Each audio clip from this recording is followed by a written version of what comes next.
నమస్తే. మన భారతీయులు, మన భారతీయ మూలాలున్న వాళ్ళు, మన తెలుగు వాళ్ళు ప్రపంచాన్ని శాసిస్తున్నారు. ప్రపంచాన్ని ఏలుతున్నారు.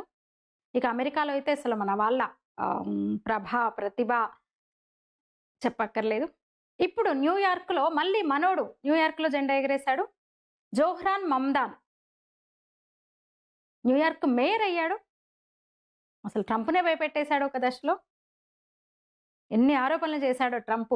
కమ్యూనిస్ట్ అన్నాడు, నీకు నిధులు ఇవ్వని అన్నాడు, న్యూయార్క్ అసలు డబ్బులు ఇవ్వని న్యూయార్క్ అభివృద్ధికి అతన్ని గెలిపిస్తే అన్నాడు. అయినా సరే అన్ని తట్టుకొని ట్రంప్ టెంపర్‌తనాన్ని తట్టుకొని నిలబడి గెలిచాడు. ఇక second lady of America, second lady of USA మన తెలుగామె, మన ఉష, అమెరికా ఉపాధ్యక్షుడి భార్య, మన భారతీయురాలు. ఇక వైట్ హౌస్‌లో గానీ, ట్రంప్ చుట్టూ గానీ, ట్రంప్ కోటరీలో మన వాళ్ళే ఎక్కువ మంది ఉన్నారు. మన ఇండియన్ హిందూస్ ఎక్కువ మంది ఉన్నారు. Kash Patel Federal Bureau of Investigation director తను. ట్రంప్ ప్రెసిడెంట్ అయిన నుంచి కూడా కాష్ పటేల్ తన దగ్గరే ఉన్నాడు. గుజరాత్ మూలాలు ఉన్న తను. Vivek Ramaswamy Malayali. Department of government efficiency డోగ్ ప్రత్యేకంగా ఏర్పాటు చేసి అంటే దానికి మాజీ చైర్మన్గా ఉన్నారు. ఇప్పుడు 2026కి ఓహియో గవర్నర్ అభ్యర్థి అతను వివేక్ రామస్వామి. ఒక దశలో తను కూడా అధ్యక్ష రేసులో వివేక్ రామస్వామి పేరే వినిపించింది. తర్వాత మళ్ళీ ట్రంప్ వచ్చాడు అధ్యక్షుడిగా. ట్రంప్ పోటీ చేసి గెలిచాడు కదా. అసలైతే వివేక్ రామస్వామి పేరు వచ్చింది అంతకు ముందే. ఎలన్ మస్క్తో కలిసి ఆయన చాలా పనిచేశాడు, చేస్తున్నాడు. ఇంకా తులసి గెబార్డ్ అంటే ఇండియన్ కాకపోయినా హిందూ మతాన్ని ఆచరిస్తోంది తను. కొందరు ఇండియన్ మూలాలు ఉన్నాయి అంటారు కానీ కాదు. వాళ్ళ పేరెంట్స్ కూడా హిందుత్వాన్ని హిందూ మతంలోకి మారిండ్రు అనమాట. అంతకుముందు అయితే డెమోక్రాట్ తను, తర్వాత రిపబ్లికన్ పార్టీకి వచ్చింది ట్రంప్కు మద్దతుగా. 2020లోనే తను ప్రెసిడెంట్ అభ్యర్థి కూడా తులసి గెబార్డ్. ఇక జై Bhattacharya national institute of health NIH director తను. కోల్కతా మూలాలు తను, వెస్ట్ బెంగాల్ అతను. స్టాన్ఫోర్డ్లో ప్రొఫెసర్గా ఉండే. ఇక శ్రీరామ్ కృష్ణన్ చాలాసార్లు మనం మాట్లాడుకున్నాం. సీనియర్ అంటే వైట్ హౌస్ పాలసీ అడ్వైజర్ తను, ఆర్టిఫిషియల్ ఇంటెలిజెన్స్కి senior White House policy adviser on artificial intelligence అనమాట తను. ఇక Harmeet Dhillon assistant attorney general for civil rights DOJ. 2020లోనే ట్రంప్ అప్పుడు ఎన్నికల ప్రచారంలో ఆమె లీగల్ అడ్వైజర్గా ఉన్నారు ట్రంప్కి. రిక్కీ గిల్ అంటే కూడా పంజాబీనే. Ricky Gill National Security Council ఎన్ఎస్సిలో senior director for South and Central Asia అతను. సౌరభ్ శర్మ వైట్ హౌస్లో కమ్యూనికేషన్స్ టీమ్ మెంబర్ తను. 2024లో ఆర్ఎన్సీలో డిప్యూటీ డైరెక్టర్ తను. ఇంకా Kush Desai Republican National Convention deputy communications director తను. ఇంకా ఉషా చిల్లకురి గురించి చెప్పుకున్నాం కదా, సెకండ్ లేడీ ఆఫ్ అమెరికా తను. అట్లా వీళ్ళు కాక ఇంకా ఉన్నారు. ముఖ్యంగానే ట్రంప్ టీంలో 10 నుంచి 15 మంది భారతీయులు, భారతీయ మూలాలు ఉన్న వాళ్ళు ఉన్నారు. ఇంకా సత్యనాదెల్లా, సుందర్ పిచాయ్, అసలు వీళ్ళు రిషి సునాక్ అమెరికా మాత్రమే కాకుండా, ఎందుకంటే మనం కేవలం నేను మొదలుపెట్టింది ప్రపంచాన్ని ఏలుతున్నాను కదా, రిషి సునాక్ను మనం ప్రస్తావించుకోవాలి. మరి ఏకంగా పిఎంగా పనిచేశాడు రిషి సునాక్. జర్మనీలో కూడా మొన్న జర్మనీకి ఛాన్సలర్ అంటారు. జర్మనీ ఛాన్సలర్కి పోటీ పడ్డారు మొన్న ఒక మన భారతీయ మూలాలు కలిగిన అతనే. సారీ నాకు పేరు గుర్తులేదు. ఇప్పుడు మన భారతీయ మూలాలున్న మన మీరా నాయర్ కొడుకు జోహ్రాన్ మమ్దాని న్యూయార్క్ మేయర్ అయ్యారు. ఇక న్యూయార్క్ అసలు పేరుకు క్యాపిటల్ వాషింగ్టన్ డీసీని అయినా కూడా న్యూయార్క్ కూడా చాలా ఏమంటారు, ఒక ఎక్కువ ప్రముఖ సిటీ అక్కడ. యునైటెడ్ స్టేట్స్ ఆఫ్ అమెరికాలో ముఖ్యమైన ఒక ప్రముఖ సిటీ ఏదంటే న్యూయార్కే చెప్తాం. పేరుకి వాషింగ్టన్ డీసీ ఉంది కానీ న్యూయార్క్ అది. స్టాచ్యూ ఆఫ్ లిబర్టీ అక్కడే ఉంటుంది. స్వతంత్రానికి ముందు నుంచి, ఎప్పటి నుంచో కొన్ని వందల ఏళ్ల నుంచి షిప్పులో వేలాది మంది సప్త సముద్రాలు దాటి, అంటే ఆ ఖండం నుంచి, ఈ ఖండం నుంచి, యూరప్ నుంచి, ముఖ్యంగా ఆఫ్రికా నుంచి వేలాది మంది దిగింది అక్కడే. ఐలాండ్లో ఉంటుంది అది స్టాచ్యూ ఆఫ్ లిబర్టీ. అది కనబడితే ఇంకా వాళ్ళ కళ నెరవేరిందని. ఆ స్టాచ్యూ కనబడ్డది అంటే ఇంకా మేము అమెరికాలో మేము దిగినాము. అమ్మయ్య! మా కల నెరవేరింది. మాకు కలొచ్చింది అని భావించేంత అలాంటి ప్లేస్ అది న్యూయార్క్ అంటే. హార్బర్‌లో ఉంటది అది. ఒక ఐలాండ్‌లో ఉంటది. ఒక తమ కలలకు అంటే ఒక కల నెరవేరినట్టే అన్నట్టుగా భావించే ఒక ప్లేస్ అది. అలాంటి దానికి అలాంటి ఒక స్టాచ్యూ ఆఫ్ లిబర్టీ ఉన్న న్యూయార్క్‌కి ఇప్పుడు మేయర్ మనోడనమాట. మరంతా బానే ఉంది గానీ భారతీయులు ఎందుకు ఇబ్బంది పడుతున్నారు? జాతీయవాదులు ఎందుకు ఆందోళన చెందుతున్నారు? మురిసిపోవాలి గదా! మామూలుగా సంతోషపడాలి గదా! మరి న్యూయార్క్ మేయర్‌గా జోహ్రాన్ మమ్దాని అయితే ఎందుకు ఆందోళన చెందుతున్నారంటే, అతని నేపథ్యం అట్లుంది మరి. మీరా నాయక్ కొడుకు తను. మత ఛాందసవాది. ఇస్లాం గురించి ఒకలాగా మాట్లాడతాడు. మరో మతం గురించి మరోలా మాట్లాడతాడు. ఇక్కడ అర్బన్ నక్సలైట్ల లెక్కన్నట్టు. పేరుకు కమ్యూనిస్టా, ఇంకా లిబరలా అది చెప్పుకుంటారు గానీ, పూర్తిగా హిందూ వ్యతిరేకము. ఒక మతోన్మాదుల్లాగా వాళ్ళ మాటలుంటాయి. వేరే వాళ్ళని మతోన్మాదం అంటారు. సెక్యులర్‌లమంటారు. లిబరల్స్ అని చెప్తారు. కానీ వాళ్ళ మాటలు, చేష్టలు ఇంకో రకంగా ఉంటాయన్నమాట. ఒక మతానికి సమర్థిస్తూనో హిందుత్వాన్ని ఇక్కడైతే హిందుత్వనే కదా వీళ్ళ టార్గెట్. అందుకని ట్రంప్ కూడా అన్నాడు కదా, కమ్యూనిస్ట్ అన్నాడు. ప్రజాస్వామ్యవాది కాదు అన్నాడు. ఇక అతనైతే ఈ మన వలసవాదుల పట్ల ముఖ్యంగా ఇండియన్స్ పట్ల చాలా వివక్ష అంట జోహ్రాన్ మమ్దానికి. అసలు తెల్లారులేస్తే మన భారత ప్రధానిని కూడా తిడతాడు.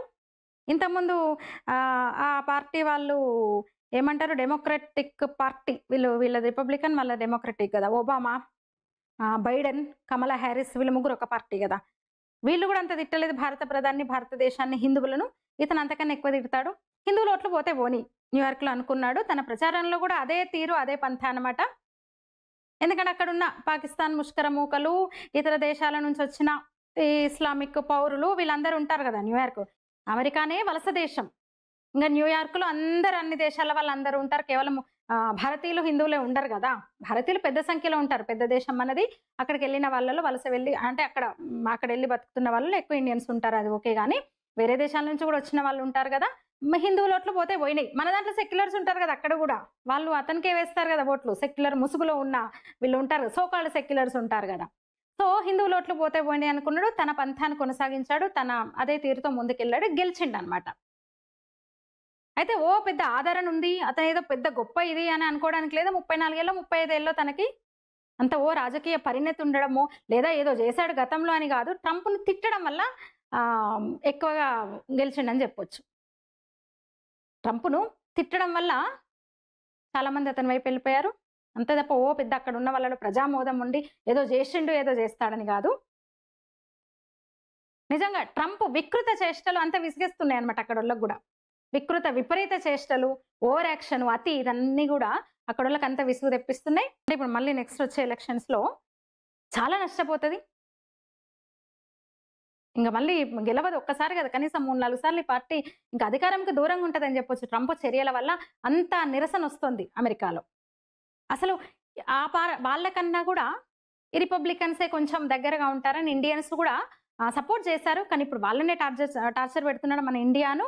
ఇబ్బంది పెడుతున్నాడు. అక్కడున్న ఇండియన్స్‌ను గూడా టార్గెట్ చేస్తున్నాడు. టార్చర్ పెడుతున్నాడు ట్రంప్.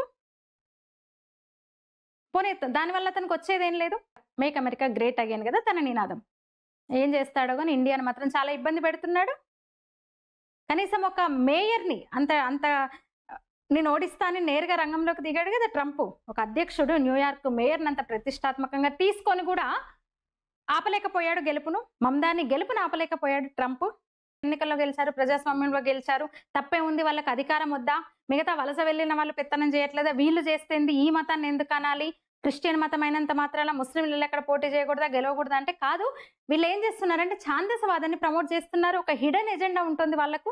సేమ్ ఇక్కడ మనోళ్ళకు ఉన్నట్టు కమ్యూనిస్ట్ భావజాలం ఉన్న వాళ్ళు పైకి ఎలా చెప్తారు, లోపల వాళ్ళ కుట్ర ఎట్లా ఉంటది, వాళ్ళ హిడెన్ ఎజెండా ఎట్లుంటది, పైకి ఎట్లాంటి మాటలు మాట్లాడుతున్నారో మనం చూస్తున్నాం మన భారతదేశంలో. అందుకని ఆందోళన అన్నమాట.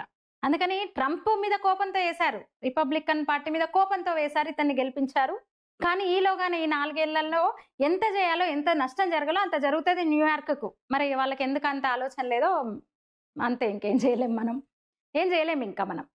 ఇక ఇప్పటికే లండన్ చేజారిపోయింది అది పరిస్థితి అని చెప్పుకుంటున్నాం కదా. అమెరికా కూడా ఆ రోజులు ఎన్నో రోజులు ఉండవు. ఏమో అమెరికా ప్రెసిడెంట్ అయినా అవుతారు. ఇప్పుడు ఇతనంటే రాలేడు. మమ్దాని అంటే అక్కడ అధ్యక్షుడయ్యే అర్హత మమ్దానికి ఉండదు. ఎందుకంటే అమెరికా రాజ్యాంగం ప్రకారం వాళ్ళ కాన్స్టిట్యూషన్ ప్రకారం అక్కడ పుట్టినోడే అధ్యక్ష, ఉపాధ్యక్ష పదవికి పోటీ. ఈ 2 తప్ప ఇంకా దేనికన్నా పోటీ చేయొచ్చు. వాళ్ళు ఏమంటారు కాంగ్రెస్‌కి ప్రతినిధి అవ్వచ్చు. ఇప్పుడు ఈయన మేయర్ అయినాడు గదా! గవర్నర్స్ అవ్వచ్చు.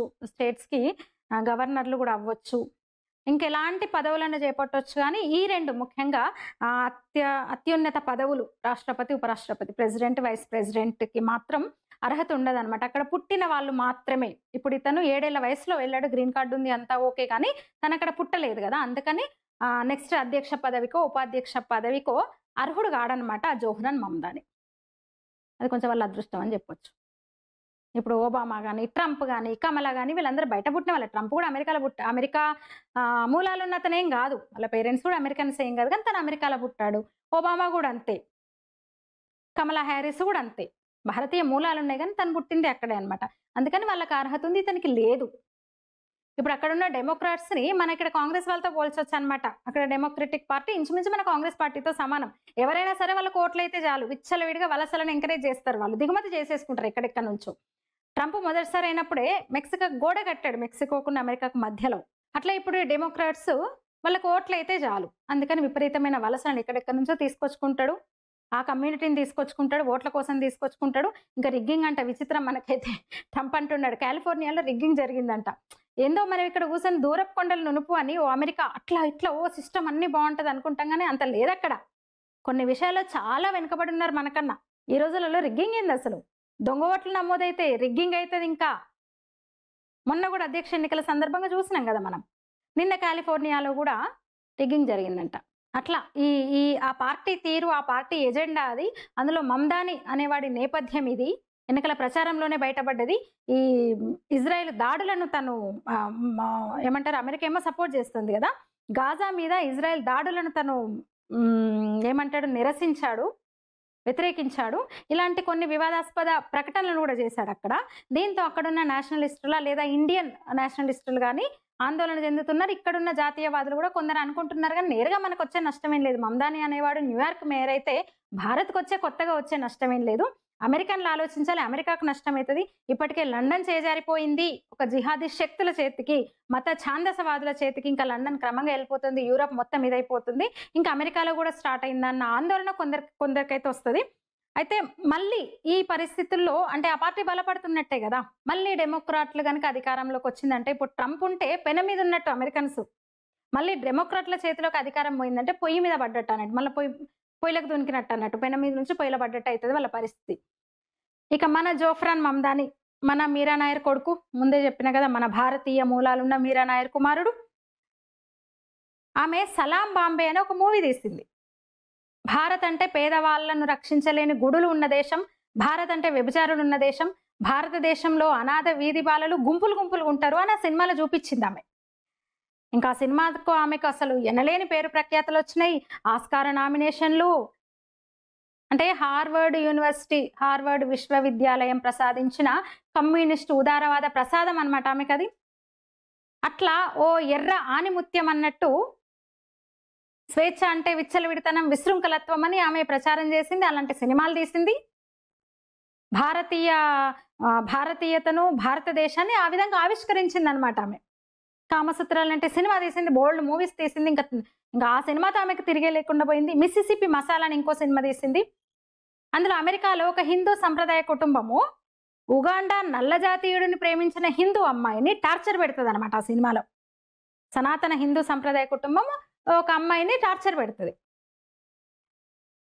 అట్లా ఈ మొక్కతే కాదు ఇట్లాంటి వాళ్ళు ఉన్నారు అప్పట్లో ఆ రోజుల్లో. అంటే బహుశా నేనే చాలా చిన్న పిల్లని. అట్లా ఆ సినిమాని, సాహిత్యాన్ని ఒక శిఖరాగ్రాన చేర్చిన మహోపాధ్యాయ కమ్యూనిస్టులు మామూలు ప్రచారం చేయలేదు. ఇంకా వాళ్ళు చేసిందే ప్రచారము, వాళ్ళు తీసిందే సినిమా, వాళ్ళు రాసిందే రాత అన్నట్టుగా అట్లా నడిచిపోయింది, వాళ్ళకి సాగిపోయింది. మాన్సూన్ వెడ్డింగ్ అని ఇంకో సినిమా తీసింది. ఇక అది కూడా ఒక వజ్రపు తునక అని చెప్పొచ్చు. ఆ సినిమాలో పూజలు, గణేష ప్రతిమలు, మంగళసూత్రము, వేద మంత్రాలు, పండితుడు, గృహస్థులు, వివాహ వ్యవస్థ ఇవన్నీ ఉంటాయి. మస్తు తెలివైన అద్భుతమైన బ్యాక్డ్రాప్ అనమాట ఇదంతా. అప్పుడు వస్తుంది ఏంటంటే ఎడారి మత ప్రేమిక దయ్యం.